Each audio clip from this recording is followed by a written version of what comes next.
সরকারি মেডিকেল কলেজে ভর্তির সুযোগ পাওয়া দুই শিক্ষার্থী পাশে দাঁড়ালেন তারেক রহমান।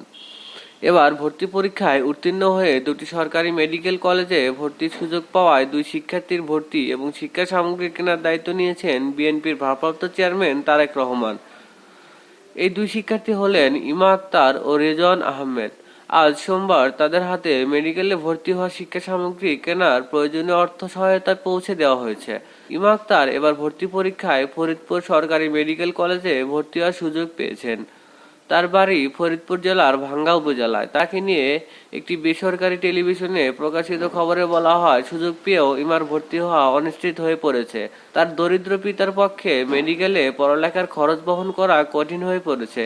খবর পেয়ে ইমার ভর্তি এবং শিক্ষা সামগ্রী কেনার যাবতীয় দায়িত্ব নেন তারেক রহমান। বাংলাদেশ জাতীয়তাবাদী ছাত্র দলের জ্যেষ্ঠ যুগ্ম সাধারণ সম্পাদক শ্যামল মালুম আজ তারেক রহমানের পক্ষে ভর্তির খরচ ও শিক্ষা সামগ্রী কেনার প্রয়োজনীয় নগদ অর্থ ইমা আক্তারের হাতে তুলে দেন। ইমা আক্তার ও তার বাবা তারেক রহমানকে ধন্যবাদ জানান এবং তাদের পরিবারের পাশে দাঁড়ানোর জন্য কৃতজ্ঞতা প্রকাশ করেন।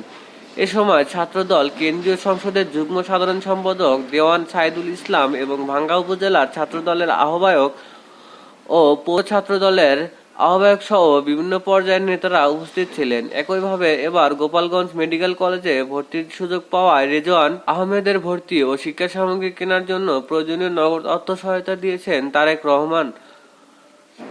রেজওয়ানের বাড়ি খুলনায়। তারেক রহমানের নির্দেশে জিয়াউর রহমান ফাউন্ডেশনের রিহ্যাবিলিটেশন কমিটির পক্ষে রেজওয়ান আহমেদের ভর্তির ব্যয় ও শিক্ষা সামগ্রী কেনার জন্য শিক্ষাবৃত্তি দেওয়া হয়। এ সময় গোপালগঞ্জ জেলা বিএনপির আহ্বায়ক শরীফ রফিকুজ্জামান, জেলা বিএনপির সদস্য K M Babar, Gopalganj medical কলেজের অধ্যক্ষ অধ্যাপক অমলচন্দ্র পাল, জাতীয়তাবাদী ছাত্রদলের কেন্দ্রীয় সংসদের সাবেক স্বাস্থ্য বিষয়ক সহ সম্পাদক এম আর হাসান, বারডেম শাখার ডক্টর আমিরুল ইসলাম পাভেল উপস্থিত ছিলেন।